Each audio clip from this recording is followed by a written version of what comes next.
Afin de profiter à fond de cette année 2018, je vais totalement bosser cette chaîne YouTube. C'est-à-dire que YouTube sera, étant donné que j'ai l'habitude de faire des vlogs, je vais continuer sous ce modèle-là et de considérer YouTube comme une bibliothèque, comme un journal, tout simplement. C'est-à-dire qu'il y aura quelques modifications en termes de qualité de contenu et prise à partie du travail. Je vais pas arrêter les genres, mais il se peut que je mélange des genres afin de faire des vidéos plus complètes au lieu de me limiter à des sous-genres et à faire des vidéos courtes.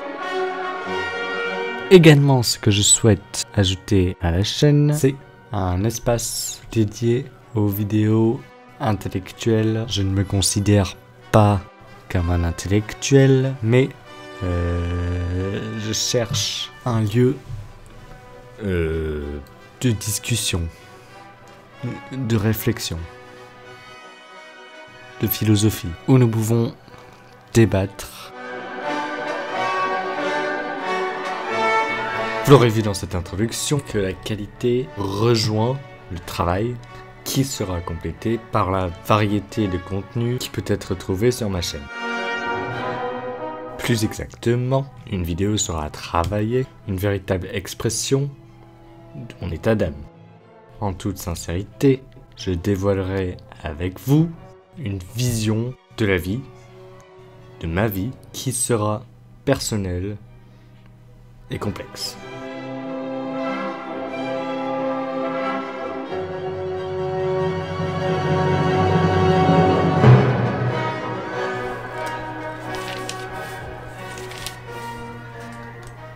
La volonté de vérité, qui nous vaudra encore bien des aventures, cette fameuse véracité dont jusqu'à présent tous les philosophes ont parlé avec vénération, que de problèmes cette volonté de vérité n'a-t-elle pas déjà soulevé pour nous? Que de problèmes singuliers, graves et dignes d'être posés. C'est déjà une longue histoire, et pourtant, il semble qu'elle vient à peine de commencer. Pour parler de la véracité, je vais éviter de parler comme ça. Déjà, je vais prendre une certaine liberté dans ce nouveau format qui est... Ta gueule. Dans ce nouveau format qui est la discussion philosophique et le questionnement intellectuel.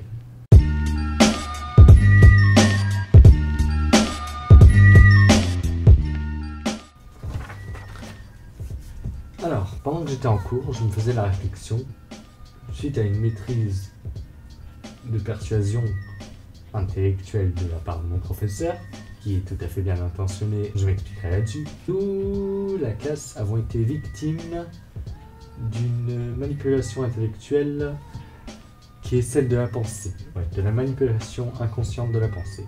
Ce qui s'est passé, je vais l'expliquer simplement. Pendant l'introduction du cours, notre professeur nous a rappelé ce que nous avons vu avant à propos du cinéma classique. La forme classique du cinéma se caractérise par l'universalité et l'intemporalité de ses œuvres qui racontent des histoires. Ces histoires sont construites dans le but de créer une vision idéale du monde. Le spectateur a la sensation de comprendre le monde comme un lieu ordonné, logique et évolutif, donc dans ce cinéma, le spectateur est rassuré. Puis nous a montré un extrait vidéo de Persona de Ingmar Bergman, qui est un film moderne. À l'issue de la visualisation de cet extrait, il nous a demandé nos retours. Et inconsciemment, et l'ensemble de la classe a cherché à réinvestir nos connaissances du cinéma classique sur le cinéma moderne, alors que c'est deux formes qui s'opposent. Afin de cesser cette discussion qui n'est pas sur le cinéma, cette expérience que j'ai subie m'a fait penser que la pensée, nos pensées ne sont pas nos propres pensées. Ou du moins dans cette situation-là et à une échelle plus grande, nos pensées ne sont pas toujours personnelles et critiques. Par exemple, notre professeur ici, bien que bien intentionné, parce que justement après, il nous a expliqué que non, il ne fallait pas chercher de sens, et voilà, il nous a expliqué en quoi notre réflexion était fausse et malmenée, malgré notre bonne intention de réadapter son cours et nos connaissances, voilà. Donc ce guide de la pensée est subtil mais puissant. C'est un peu ce que font, je vais faire une critique pas du tout, novateur, mais les médias font ça. Subtilement, ils forgent nos pensées. Et les médias, c'est fait pour faire ça. Même s'ils étaient honnêtes, ils feraient ça d'eux-mêmes. Ce qui est important de comprendre, c'est lorsque nous écoutons une personne parler, c'est de ne pas absorber bêtement tout son savoir pour le recracher, mais de varier les points de vue de la discussion, tout simplement. La discussion, c'est ça, c'est échanger les idées pour ensuite créer sa propre pensée. Il faut se détacher de la manipulation inconsciente, de ce fameux guide. C'est vraiment une métonymie d'une problématique bien plus grande. Donc ce qu'il faut viser, c'est la réflexion critique personnelle. Voilà, mais je trouve que ce problème ici de peur de détachement est tout à fait compréhensible, car c'est toujours plus simple de ne rien faire. Je suis le premier à l'admettre. Hier, je devais aller à une expo, flemme de sortir, je ne l'ai pas fait. C'est toujours plus simple de ne rien faire et de laisser les autres faire à sa place. Mais c'est débile.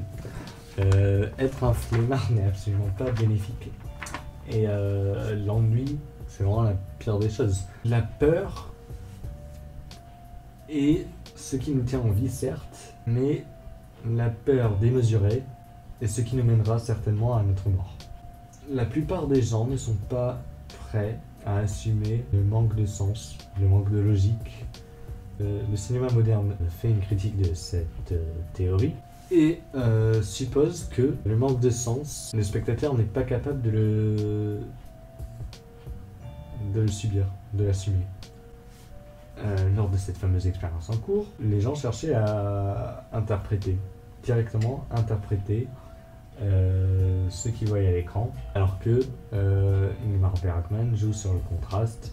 On ne sait pas ce qu'elle cherche à faire comprendre parce que ça joue sur la subjectivité, mais le manque de sens fait que ça crée une participation active du spectateur et qui relève de l'intellectuel, surtout pose une problématique philosophique et presque existentielle. Existentielle, quelle est la place du spectateur? Mais ça, en dehors du cinéma, c'est tout aussi important. Quelle est la place du peuple? Quelle est la place de nous, de notre propre personne? Au lieu de suivre le guide, penser par soi-même, tout simplement.